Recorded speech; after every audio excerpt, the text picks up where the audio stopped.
Hello and welcome to another ZTGD Newsburst today on August 16th. And once again, I am joined by my, reliable, dependable co-host, Justin. Hey, how's it going? Reliable and dependable. Fuck, I was 20 minutes late. I had a busy day, John. Suck it. I see Drew wasn't able to join us today. Oh, well, I don't know. I actually forgot to ask him. It's been one of those weeks. Ah, I see. That's my bad. Oh, so sorry, Drew. We'll get him on next week because there'll be shitloads to talk about next week. Yeah, no doubt. Yeah, this week quiet as a mouse, but next week's going to be busy. Yep. How are you anyway? Tired. How are you? Tired for a totally different reason. It's late here. Right. Yeah. I've had a day off, so I've been chilled. I've done lots of video gamey things today and chilled out. But it is now late, so. Yeah. 11 o'clock your time. Yeah, it is indeed. Yeah, fun and games. No, that's good. Busy last day of work, so. I've got work tomorrow as well. Sorry for you, those of you that work Monday to Friday. Yep. Normal 9 to 5 job. Yeah, not for me. Okay, so what's been happening? Well, probably the biggest news, I guess. The biggest news, one that made kind of the most sort of splash, really, was the latest instalment of the Xbox One U-turn, or the 180, whatever you want to call it, the saga there. This week, Microsoft confirmed that the Kinect now doesn't have to be connected to the Xbox One in order for you to use the device, which then begs a question: why the fuck do people want to buy it? Well, it adds a lot of new features, like the cable features that people are intrigued to use. I'm intrigued to use it. It will mean fuck all to us in the UK and most of Europe because we won't be able to use that feature. Right. Well, so that's good for you guys. Well, it isn't, because I mean, I don't understand what. We might as well just chalk this off as another insane Microsoft idea. If it doesn't need to be included, then why include it when people don't want it? And does this mean that come Gamescom next week they're going to suddenly announce a Kinectless version, and that's going to be available at the same price as a PS4? I mean, that's I'm sure there will be an announcement. This is never going to happen. Well, I'm sure there will be an announcement of a Kinect-free Xbox One at some point. But that's losing the whole point of them having it. The idea was the Kinect was they lost that point when they lost that point when they turned around on the DRM stuff. So they're really changing their policies and everything. I mean, I think it's good for people who don't want it. But is it? Yeah. I mean, that means I don't know if they'll have it Kinect-free at launch. I don't know how it's going to affect their launch. But for people who don't want it, maybe they'll have a cheaper system either at launch or sometime down the road. But at least it gives those options. Putting a Kinect into every box and making it so that the Kinect was had to be connected at all times, you at least gave the developers of games the ability to know full well that when they sold a game on the Xbox One, that person who bought it was going to be able to use Kinect features because they had to, because it was in the box, it had to be on. Now they take that away.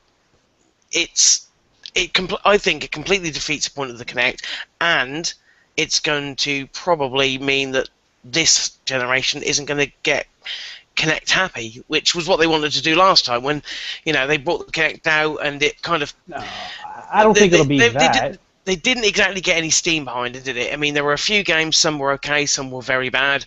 But at least by putting it in every single one, the developers knew that they could play about with it, and over time they could have come up with some really great ideas. Now they probably won't be asked because they're thinking, why should we invest time when X amount of people won't have this device to use? I'm sure they'll still put some functionality in there like they do now. It won't be used to its full ability, or it might be, and the people who don't have Kinect will miss out on that functionality.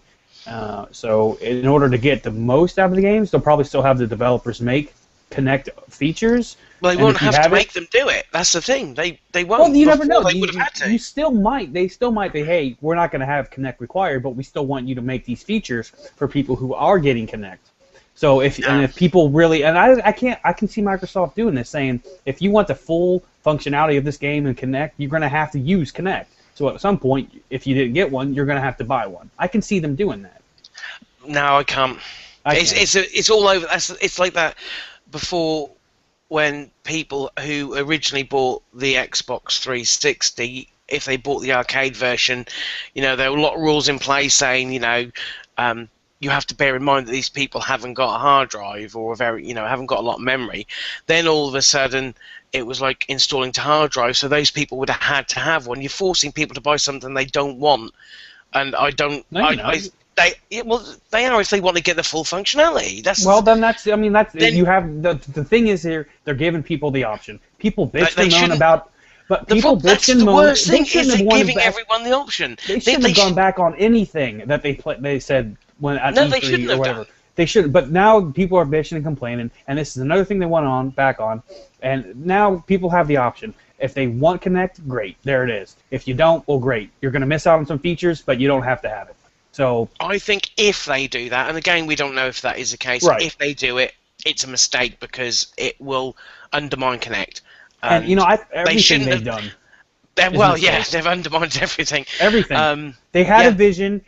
They listened to people, which is good. I like that they listen to people, but they had a vision, and people didn't like it. They didn't fully understand it, and now will never fully understand it because they've gone back on everything they have said, and that really just. Yeah, you're right. The biggest mistake Microsoft ever did was go back on it. Instead of, the messaging was wrong, and then when people kicked off, instead of coming out and saying, well, this is why we're doing it. It's not about now. It's about 2, 3, 4 years down the line. This is going to make your game experience a lot better. Bear with us. It's a rough ride, but we've got a vision, and it's going to be brilliant. Just come with us. And they should have made the messaging a lot clearer. Then they wouldn't have this problem. Right. But unfortunately, they instead of, it was like a knee-jerk reaction when everyone started, up and pitchforks and torches and stuff. It was a knee-jerk reaction. Go, okay, we won't do it. We want. Oh, sorry. They should have said, no. Listen, this is, partly their fault, partly the internet's fault. Because you know how the internet gets like a raging mob. But it's a shame because, to me, the original announcement was in May. That was a console I could get behind. Now it's just like, well, it's a shinier 360. And the same could be said about the PlayStation 4. The same could be said about the PS4. It's a shinier PS3. But they never, ever said it was anything different.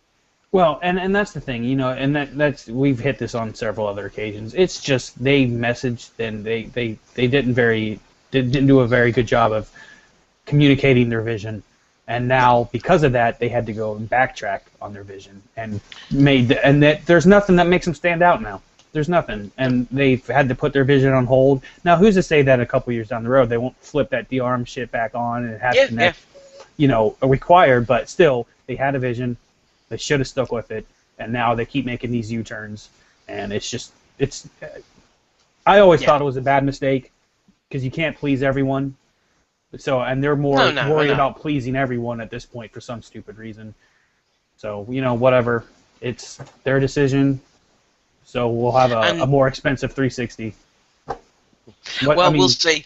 Next week we could be doing another U-turn Xbox story if they do end up announcing a connectless one. But I guess time will tell. Next week everything's going to come out. I don't think they'll announce one that early. I don't know. I think we'll hear it next year, if anything. So I don't know. We'll obviously we'll hear something.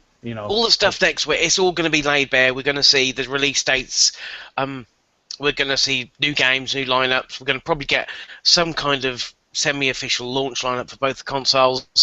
It's going to be interesting. There are loads of rumours flying around. It'll be nice to finally draw a line under it next week. And have somebody, PS4's coming out in December. No, it's coming out in October.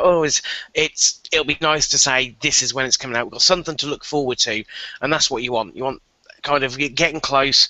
It's not that far off if you think about it. I mean, it's almost, getting on mid-August. By the time Gamescom is over, it's close to September, and you're only a couple of months away from your launch. So all will be revealed next week, I should imagine. Yep, we'll see. So what else has happened? There hasn't really been a massive amount. I'd say the next biggest story is going to be GTA 5 Online. Got detailed yesterday in a video trailer that Rockstar put out, and all I can say is Payday 2 must be shitting themselves. Have you seen it? Is it standalone? No, this is with the game. It's coming out 2 weeks after they're going to basically unlock it 2 weeks after release, which is, I think, is a good idea because people will concentrate on the main campaign and then they'll go on to online. But it's literally do what you want. You can play traditional online games, team deathmatch, capture the flag. You can just arse about with your friends, driving around, flying planes, jumping out of them. You can take part in heists and robberies of liquor stores and things like that. You can even create your own maps for multiplayer action. It looks pretty amazing. They've gone balls out. This is an online mode that could have a lot of legs. People could be playing this for years and years to come if it plays well. I was very, very impressed. I didn't know what to expect because GTA 4 had online. It was okay. It wasn't fantastic, but this seems to really focus on getting your friends together, creating challenges, making these maps, just taking part in these heists. And as I say, Payday 2 comes out today, which is a heist game, and I'm thinking, well, just wait a month and you've got it built into your Grand Theft Auto. Right. I don't know. It looks really intriguing. I don't know if you've seen the trailer. No. No, well, you're I haven't seen any trailers for Grand Theft Auto, so I don't know. I mean, it's not one I'm hardcore in. Like, I gotta get this. I don't really care about it, to be honest. So, I'm gonna say what you wrote for what you just said about the online maybe piqued my interest. I don't know. I don't know. I don't. I think it's clever.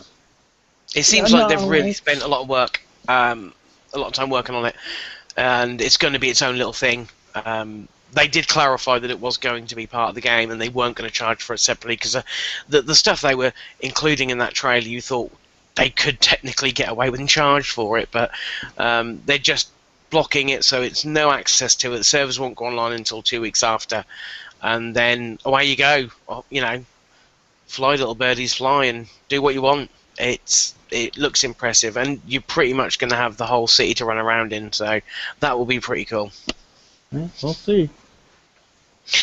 A story that's close to my heart.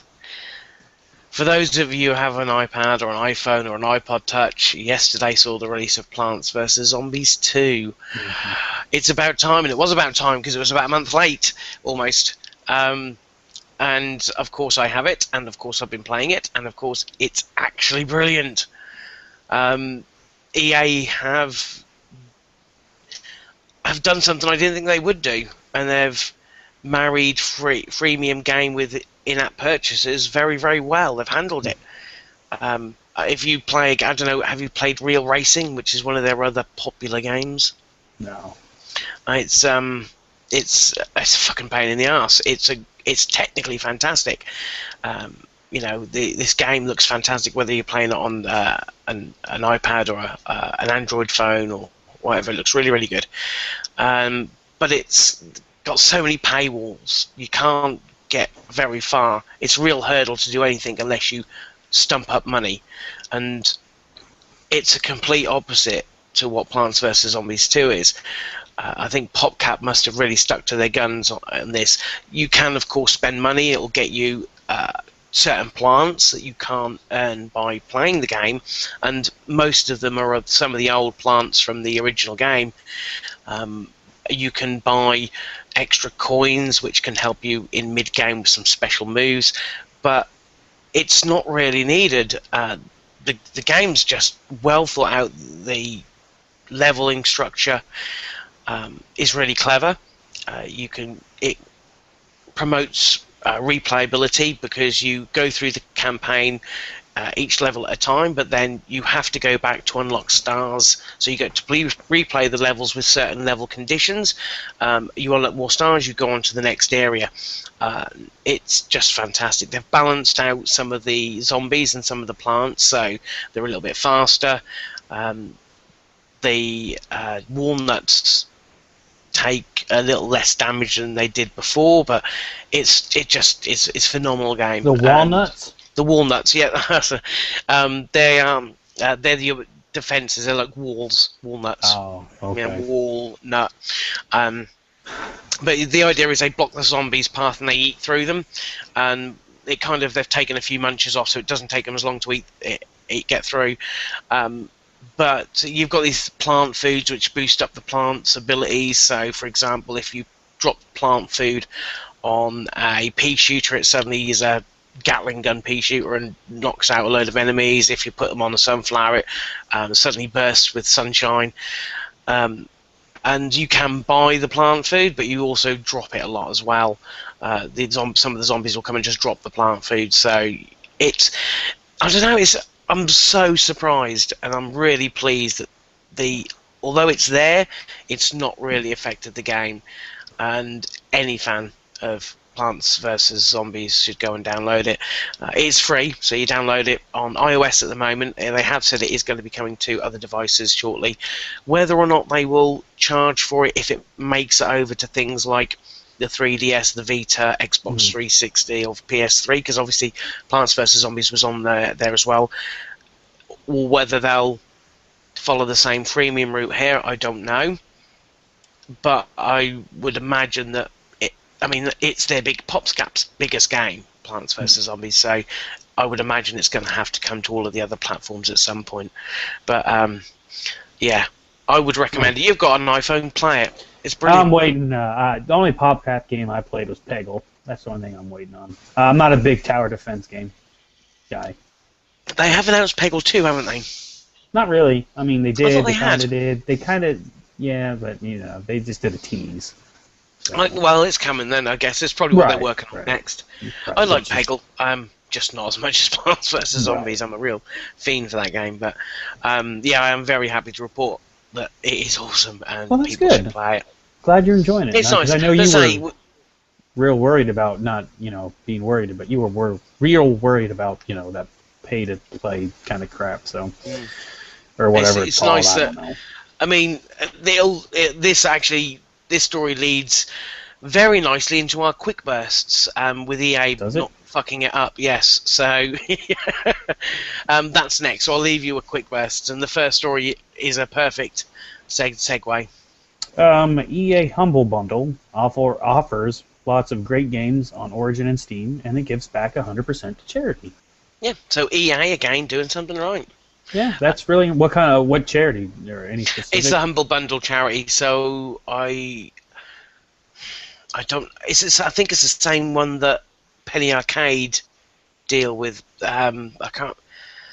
I don't know. It's an American charity, so I don't know too much about it. But now, is it just like a month, or is it going on year round, or is it? No, this normally the humble. Oh, yeah, got me out.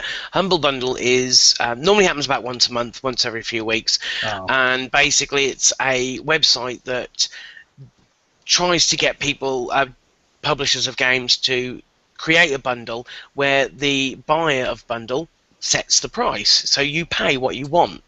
Now, it's one of the sort of biggest ones recently was THQ before they went under. They put a massive one on there. It included things like Saints Row, Red Faction, Warhammer. I think Metro 2033 was on there. It was a massive bundle. The idea is that you pay what you like. So, for example, you could pay $5 for the whole bundle. You can donate how much goes to charity and how much goes to the publisher normally. And then if you pay above the average, normally you'll get extra games. And EA are doing something similar there. I think if you pay over the odds, you get it might be Battlefield 3. And The Sims 3, I think. But it's basically, this time around, EA aren't taking a penny. So there is no option. All of it goes to charity. And they're putting in games Dead Space 1 and 3, but not 2, which is odd. What other ones have they put in there? I see the Dead Space. I will have to just double check the full list. And I can do that quite easily with a tap of a few buttons. Humble Bundle, look at that. So let's have a look. The magic of internet. And I'll get the full list. So, Dead Space, Burnout Paradise, the Ultimate Box, Crisis 2 Maximum Edition, Mirror's Edge, Dead Space 3, Medal of Honor, and if you pay more than the average, which is $4.80 at the moment, you get Battlefield 3 and Sims 3. What's also quite cool is that it gives you both Steam and Origin keys for whichever ones are available. So, for example, you'll get a Origin and Steam key for Dead Space, Burnout Paradise, Mirror's Edge, Crisis 2, Medal of Honor. The others are just Origin. But I think that's really quite generous of them. Yeah. And that's good because, you know, they have a lot of money anyways. They can afford to do this, and it's good that they're giving back. Absolutely. That's good. I always like stories like that. So, I mean, I don't know. I like it. I'm glad they're doing it. That's great. And I wish I had a PC so I can help. I mean, can you just have the option of giving it to that charity? I mean, that's a stupid question, but I mean, I don't have a computer to run those games.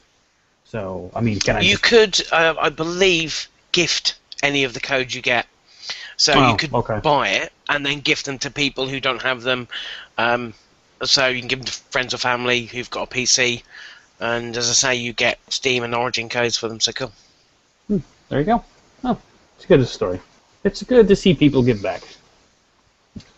Xbox One will adjust settings to self-combat overheating, which is good because I hear the power brick is just ridiculous. And then unboxing, I didn't watch it, so I heard it's just another big old brick.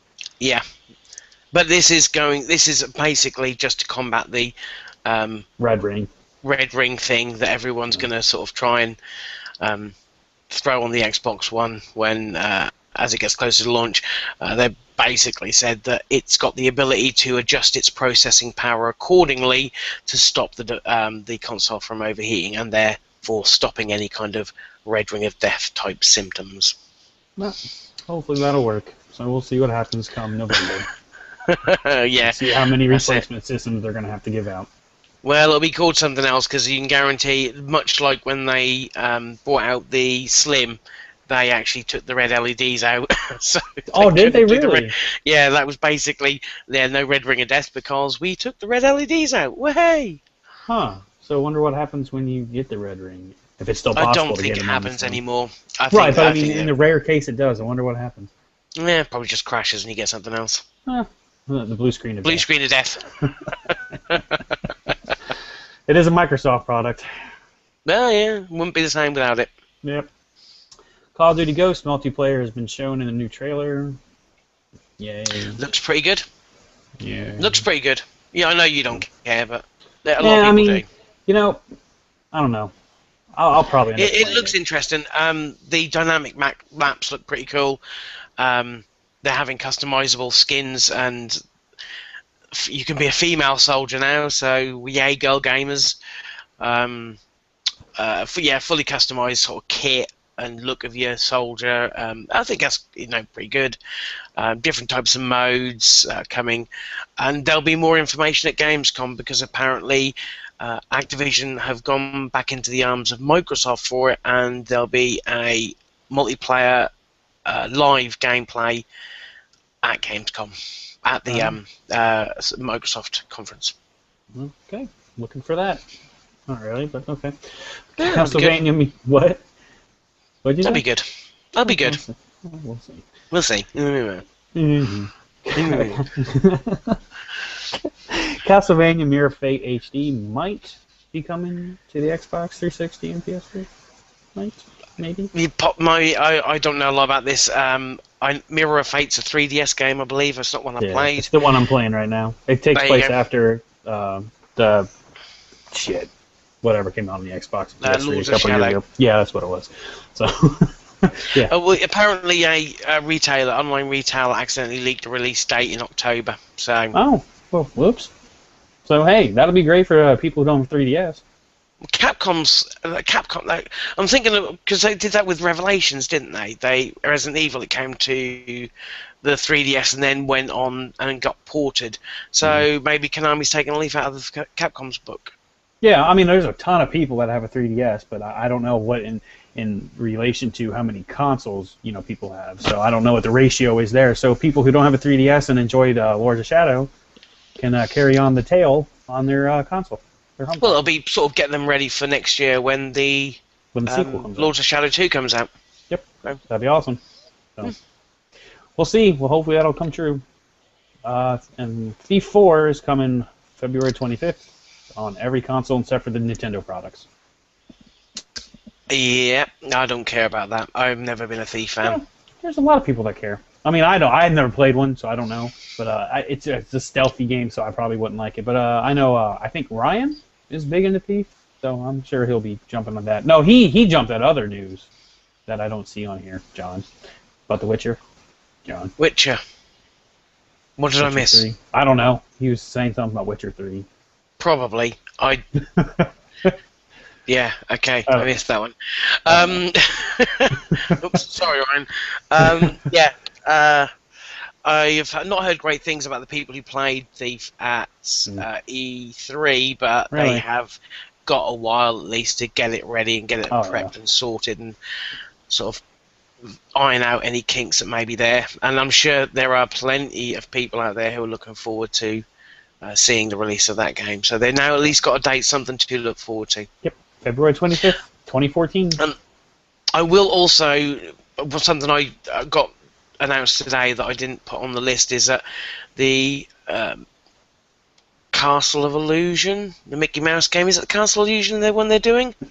The remastering? It is Castle of Illusion, isn't it? I don't know. I think that's been dated for, September 4th, so that's coming out that's shortly. next month. Yeah, it's not too far off. Hot on the heels of DuckTales, of course, which came out this week. Well, for the PS3. PS3, yeah, it's coming later for the Xbox, but it's part of the summer festival for PS3. So that's deemed not worthy of Xbox, so they have to wait for that one. There you go. I'm sure they had reasons. I'm sure they couldn't have two. I don't know. I'm sure there's something where they couldn't have part of Summer it's Arcade. something to do with Microsoft's ruling in regards to their Summer Arcade is that you can't have it out anywhere else on another platform. And I think Sony aren't as bad as that, but I think it's because it's part of their Summer Play Festival thing, is that it then is held off from the Xbox. But obviously it's also on Steam now, so it's only Xbox is missing from, which that'll come out late this month, early next month. Yeah. So, a couple of final stories to go through. This one's odd. I mean, it's kind of a non-story, I guess. A actor who deals with Valve quite a bit, John Patrick Lowry. Apparently, he's done a lot of voices for a lot of their games, including Team Fortress 2. Has basically said that, as far as he's aware, Valve haven't even started work on Half-Life 3. Now, take it with a pinch of salt, I guess. Right. He said that the reason it hasn't been started on is because it's not technically possible to do what Valve want to do with it, and they're waiting for technology to catch up. I'm not one of those people who are desperately looking for Half-Life 3. I never really played the first. I know they're cult games and they are regarded quite highly, and I know why. They are, for their time. They were, Half-Life 2 was a pinnacle in gaming, but at this point, does anyone care? No, I'm sure they do, but Does anyone care that someone's come out and said they're not working on it? Does anyone believe that? It's a guy, an actor, who just says, well, they're not working on it because of the mocap, but what's an actor going to, what's an actor going to know about the inside dealings of Valve? It's not as if they've forgotten about Half-Life 3. Christ, they probably get loads of emails every single day asking when's Half-Life 3 coming out. I'm sure they're not thinking, oh, we haven't made a Half-Life in ages, we better get on that. I don't know. It just it made the news headlines, but it's just an odd story to, Well, it'll be news when someone's go. I mean, they're just the voice actors. They like to, try to prove that they have more information than they're privy to because they want to feel special. Because all they do is voice act. So wow, they want to feel part of the game from go, even in its conception. So, I don't know. I don't think they would have that that information unless he's got another role at Valve besides a voice actor. I don't know. It'll be news when they announce it. The news that they're not it's not news that they're not working on it. Somebody somewhere at Valve has got to be working on something to do with Half-Life 3. Maybe not. Well, maybe it's just Gabe, just one big joke to him, let them wait for a game that'll never come. I don't know. Right.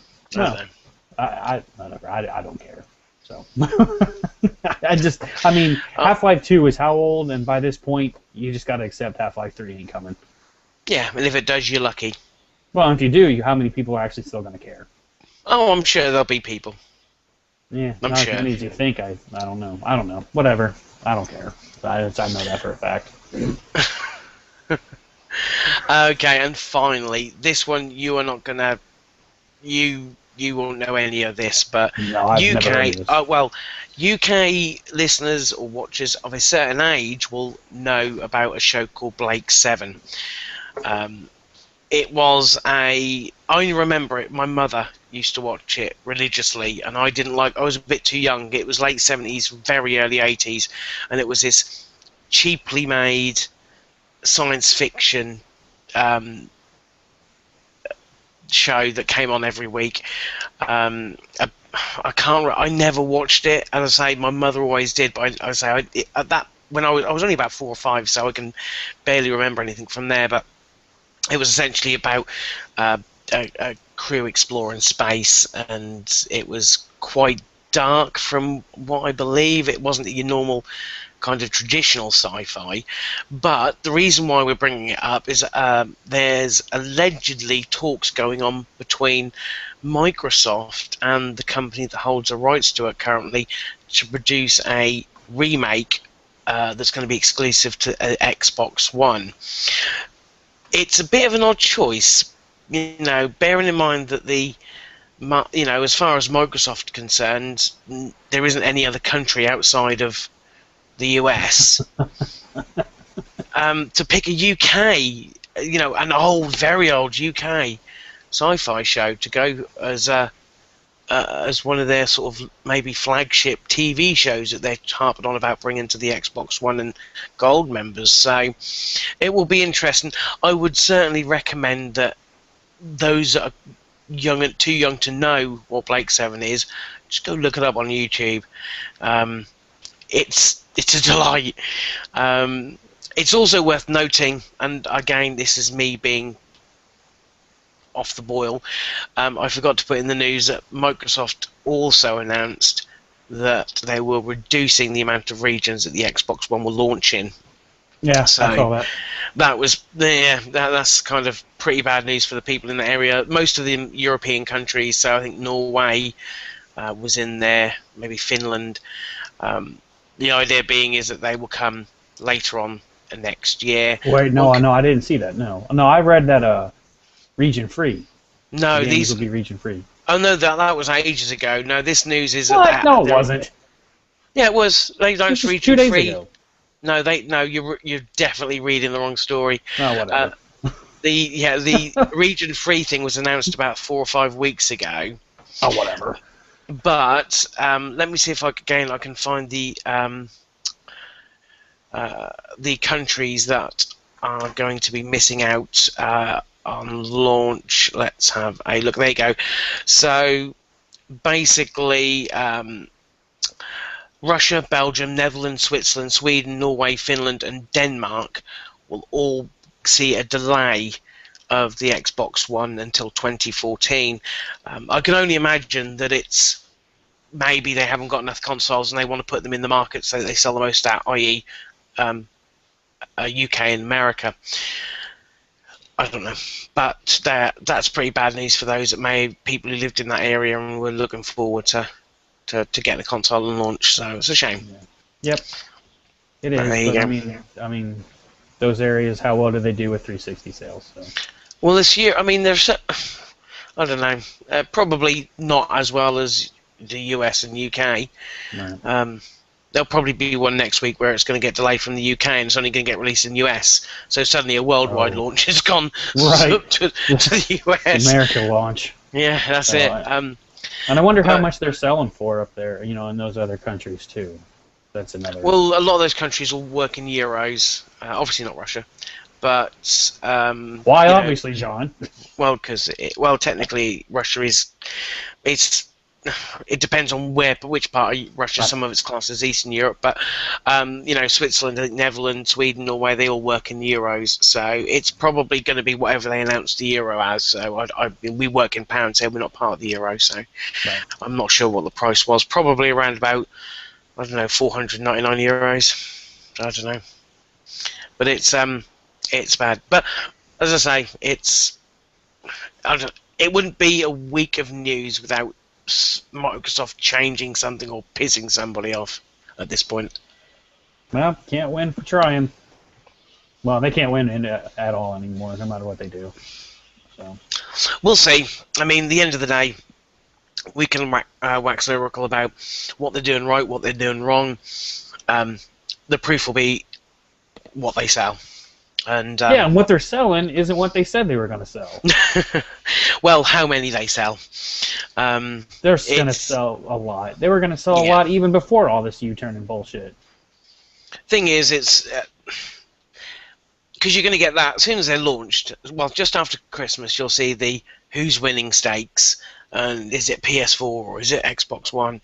And you know full well that you're never going to get the real figures out of those companies. You can't trust what they say. It'll always be, we've shipped this, but that doesn't tell you how many sold and how many have been returned. And well, like you said, we'll get the numbers, but by then why wait then? We already know what's happening now. PS4 already won. Remember? I hate the internet. Yeah, well. No, but I don't care. You know what? I'm not even going to pay attention or let that shit get to me because you know what? I'm going to get both, if not at launch, if at at one point or another, and then I'm going to enjoy the games playing on both of them. So whoever continues to bitch about one system sucks over the other. That bitch will be too busy playing games, mate.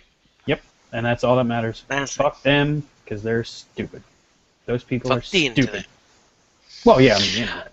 And which people we're bitching on. About all that crap. I don't know, whatever. I'm a hypocrite. Sue me. I don't care. So that's it. I mean, like I say, this week's been pretty quiet. Next week, we're not really sure what we're going to be doing due to real-life constraints. We may not be able to bring any special shows. We will try to, but if not, we will have a nice big bumper edition of the News Burst on Friday with all those morsely tidbits from Gamescom, and there certainly will be plenty there. In the meantime, if you do have any questions, although I don't think anyone ever emails us, you can email at podcasts@ztgd.com. You can get in contact with both me and Justin on Twitter. I am at JohnWUK, and Justin is at Killer Wolverine. Please feel free to leave comments in the section on YouTube, good or bad. We don't really care because we generally don't read them. Yeah. But for the time being, then why leave them? Well, it's not. Well, no, we might read them. Yeah, you might. We'll see. But in the meantime, everybody have a fantastic week. Enjoy Gamescom. Kicks off on Tuesday. I believe both the Sony and Microsoft press conferences will be live on the internet, and the Xbox one, of course, on Xbox Live. have fun, and we shall talk to you all again next week.